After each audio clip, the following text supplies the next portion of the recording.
I'm Jeremy Fisher, and this is part 10, the final lesson in this series. See the description below where you'll find a link to a playlist of every lesson in the series in the order in which it appears. Please like and subscribe to see more videos like this in your feed. I want to end off this series by talking about the art of making practice into play and making it fun. The biggest motivator for me is that I just love playing the guitar. And I make sure that every time I pick it up, I'm having a little bit of fun. So for this last lesson, I'm just going to show you a few little tricks that you can work on that might inspire you to write or learn some beginner improvisational skills. And we're going to start with a scale. Now don't get scared away. A scale called the G major pentatonic scale. And it's really fun. It involves a lot of open strings, and that bit I was playing in the intro, I was messing around with putting some riffs in with the G major pentatonic scale. So let's go to our G chord shape here, because that sort of tells us a little bit about what's going to happen when we map out the G major pentatonic scale. We'll just start with the middle finger on the 3rd fret of the 6th string, and that's our lowest G on the guitar, so that's the first note. Then 5th string open, 2nd fret of the 5th string, 4th string open, 2nd fret of the 4th string, 3rd string open, 2nd fret, 2nd string open, 3rd fret, 1st string open, and 3rd fret. And that is 2 octaves of a G major pentatonic scale. Now I'm going to roll back down a little bit quicker.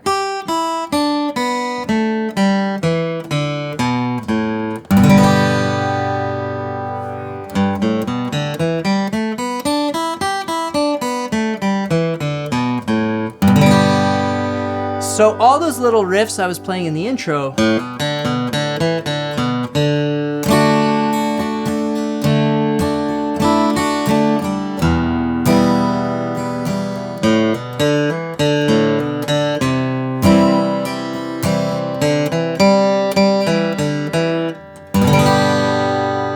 those all come from the G major pentatonic scale. So memorize that pattern. Some people refer to it as the pentatonic box. A lot of blues songs use a pentatonic scale. And one thing that is really good to know is that that G major pentatonic scale has another name, and it is E minor pentatonic. So it's a G major pentatonic, but every major has a relative minor, and G's relative minor is E. So that's those same notes, exact notes, but this time you're just going to use the low note as the open E, and then your second note is that 3rd fret of the 6th string, and then that's the top, but you can go up.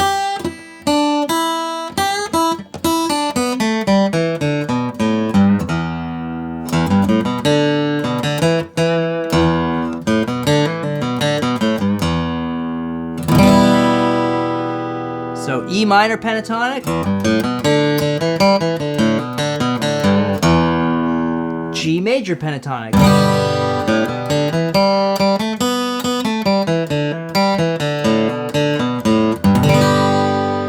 and I want to draw your attention to a couple of other things that I was using in there, and they are namely hammer-ons, which this is a hammer-on. See, I pluck the open string, and then I hammer on my index finger to the 2nd fret of the 5th string without plucking it again. So, see? And the other thing I'm doing there is called a pull-off. When I don't pluck the string, I just pull off that 2nd fret. I'm pulling the string downwards until it snaps out of my finger.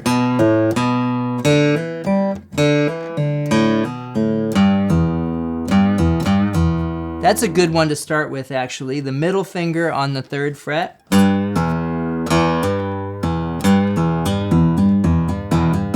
And if can get your hand off.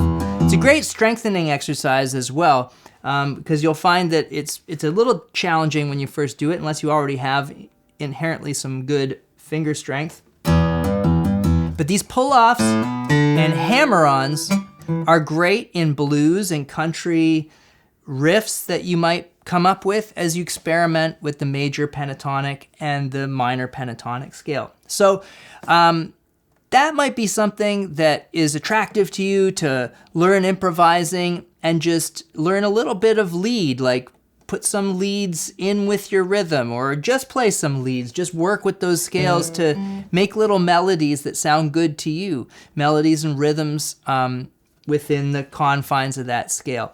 And so if you're playing, for example, we learned Leaving on a Jet Plane. If you want to improvise over that, the G major pentatonic scale would work really well. If you want to improvise over an E7 chord, you can use that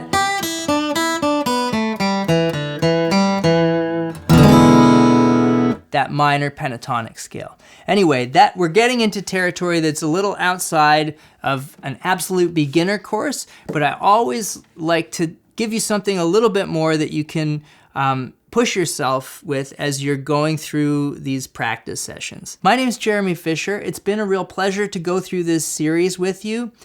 Up next, I'm going to be posting a new song tutorial every Saturday on this channel, so please like and subscribe. If you're looking for more tutorials with chord charts and tabs, or you want to connect with me personally, please visit patreon.com/JeremyFisherMusic. I'll see you back here soon for another music lesson.